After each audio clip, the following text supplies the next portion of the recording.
we post like every day for that amount of period. And usually, obviously, the ones you see on Instagram of the people doing it, if you see it, is usually that they have a video that's gone a little bit viral, a little bit, a little bit more views than the others.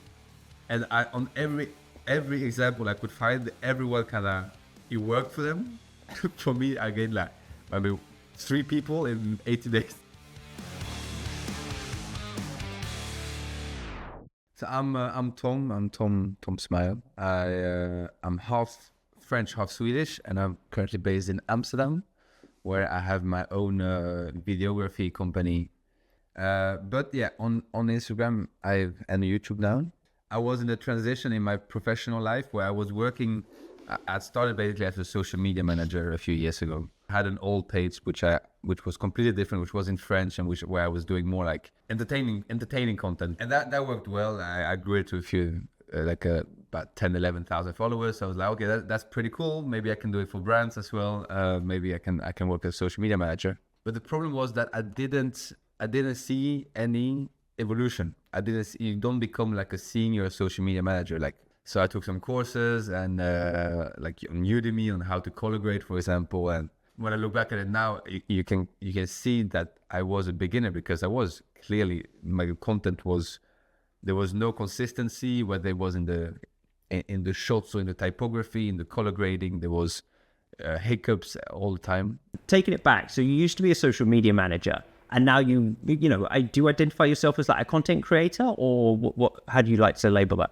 I try to manifest the name filmmaker. Try to always have a story to tell, and that's the particularity with filmmaking compared to videography. Once you start putting a story and you worked on a script and there's pre-production with a storyline and all of that, I think that's when it becomes closer to a film rather than a highlight reel, whether it is on YouTube or Instagram or so. Give us your perspective on what the difference is on the social media side in terms of what your performance indicators are like. What are you trying to hit? What are your goals versus what it is now as a filmmaker? I think for brands, it used to be followings, and then it becomes, so when I worked as a social media manager, it then became engagement. In my own path of a creator, I think the following count, you do pay attention to it, obviously, especially when you're a small creator. But I think for a long time, I was like, 10K is nice, because then you don't see the numbers exactly anymore. Like, it's not the main objective, because the main objective is to get better at practicing, but it's nice to get there, But once I was traveling and practicing every day, and I realized that actually the big win here for me is to have the opportunity to practice this much every day and to edit every day, and then feel like I get better. When I was at 6-7K, I kind of lost interest in the goal of reaching a milestone, because of like, most important here is me getting better at what I'm making, and especially it seems like I'm helping people across the screen, and it seems like people are enjoying watching, whether it is places around the world or how a complete beginner like I was 2 years ago became somewhat better. If you were to get a time machine, you're going to go back 2 years, you're like, Tom, I've got to tell you this, like, what was the biggest lesson you've learned? When I came in and I did those 50 or project 50 or 30 project 30, where you post like every day for that amount of period. And usually, obviously, the ones you see on Instagram of the people doing it, if you see it, is usually that they have a video that's gone a little bit viral, a little bit, a little bit more views than the others. And on every example I could find, everyone kind of, it worked for them. For me, I gained like maybe 3 people in 80 days. That's just because my content was just not attractive enough at all. So I was absolutely not confident, and I was definitely not good coming into it.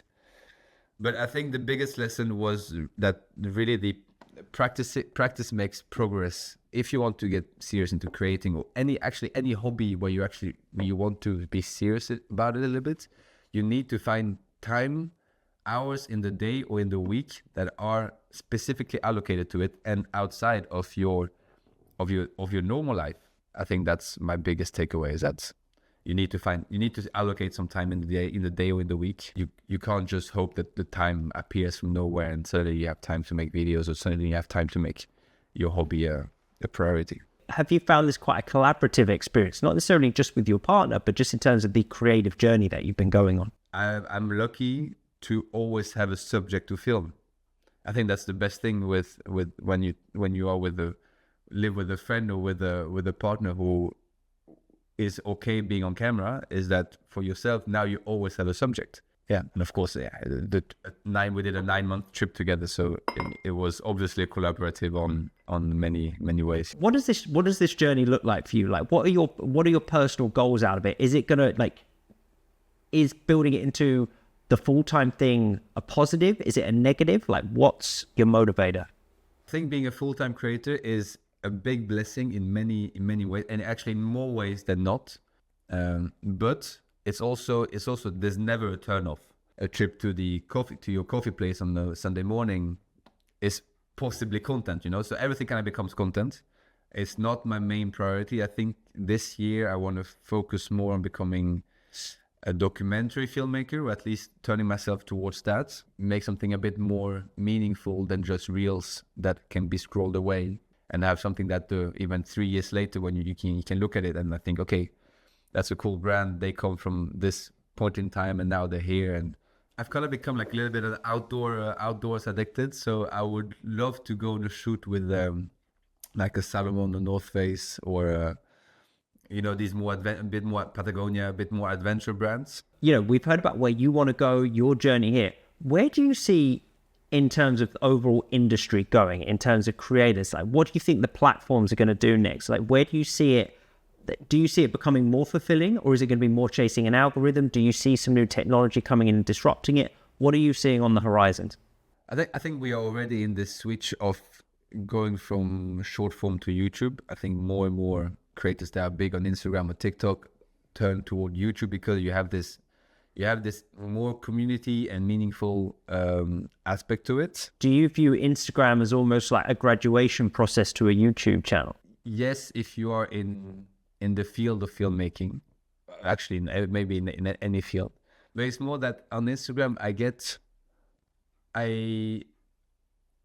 it's better to reach more people quicker, and I like doing it. But on YouTube, the few times I've done it, it's a different type of crowd when you finish a video. I'm still learning how to differentiate myself and how my creative work performs, and not associate both of them.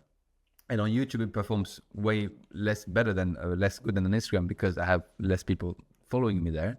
But the actual feeling of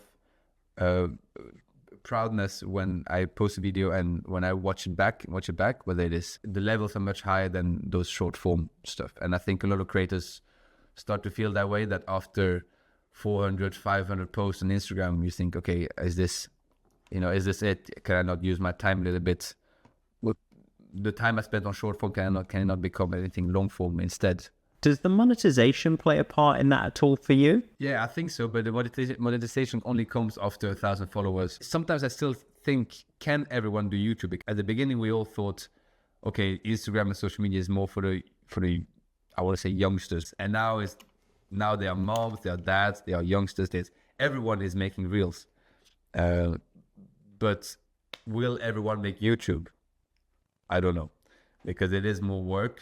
Is it going to filter out the people that are actually dedicated, or is it going to be like a mainstream, even more mainstream than now, with also moms and dads who have their own personal business making content on YouTube long form because it's the new thing? That's a really interesting point. I hadn't even thought about that sort of jump between, hey, look, it's super easy to make a reel, but then if you want to, it's the same thing. It's still like two areas where you're representing your brand, but just the threshold is so much higher for YouTube, even with shorts.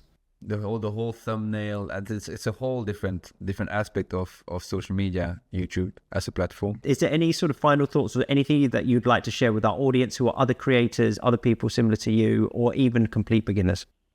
I think, first of all, I want to thank you for reaching out, for having this talk. Very nice to meet you, and very nice to see what JubJub's going to become. For very beginner creators like I was 2 years ago, practice makes progress. It doesn't have to make perfect. And that you can't really get bad at it if you do it every day for 2 years, and you can't really fail at it if you don't stop. but it has to be something you really like and really love, because otherwise you're gonna burn yourself out and put too much time on something that you thought you really enjoyed, but actually you're doing it for the wrong reasons. Mate, look, Tom, I absolutely love that. That is some sage advice. Thank you ever so much for your time and for agreeing to come jump on this.